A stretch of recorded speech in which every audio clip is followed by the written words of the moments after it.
First of all, I want to thank Professor Anne Hayworth for her very wonderful and very informative tours. I'm not gonna lie, the Courtauld is it's not my favorite gallery that we've been to so far, but I really enjoyed the room with all of the Paul Cezanne paintings. After looking at this particular painting, Professor Hayworth asked us why we thought Cezanne would choose to paint in such a distorted style. The slanted table, the elongated skulls and legs of the two men. How it was so impressive that Cezanne would choose to paint this way, as though the way the painting looked was something that we should deign to appreciate. For some reason that struck me the wrong way. I said that maybe that was his style. Maybe he couldn't draw what we qualified as good art. I haven't been able to find any works of art that I would qualify as more photographic or accurate than what I saw that day. I mean, he has lots of still lifes that have better proportions, that look more lifelike, but I can still tell that it was painted by Cezanne. It still has this misty, smudgy, and utterly vibrant quality to it. I can see him in the painting. And even if I had found works that were more realistic, it doesn't change the fact that I liked the paintings that I saw. There's a quote that sums up my feelings pretty well on the subject of art and studying it. Art wasn't supposed to look nice. It was supposed to make you feel something. I'm afraid that I'm not very scholarly when it comes to art. I love history and psychology, and I love researching particular works, learning what I can about it, but when it comes down to me standing in front of a piece in a gallery or on a street or in a classroom, it's ultimately my emotions that decide how I think of it afterwards. I believe that it is a toxic idea to think that whether or not an artist can actually draw is something that should impact the way something makes you feel. I went to the National Gallery this week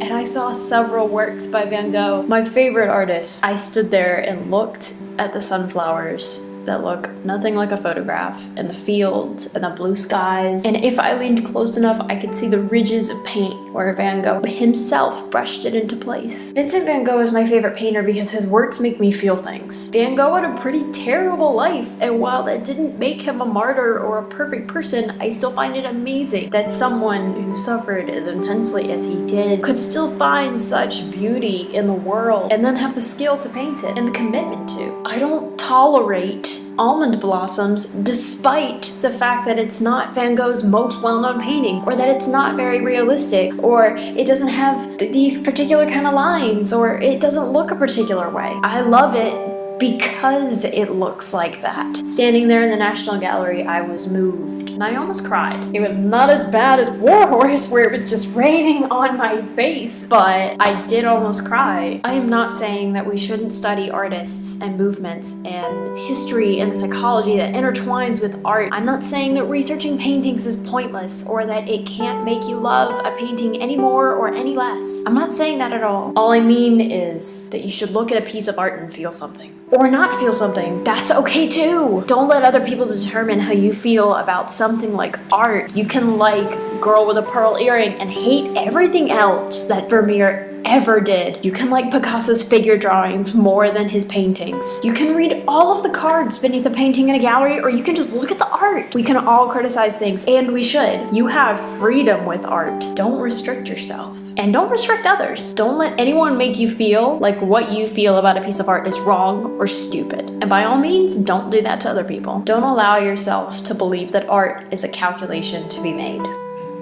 Thank you.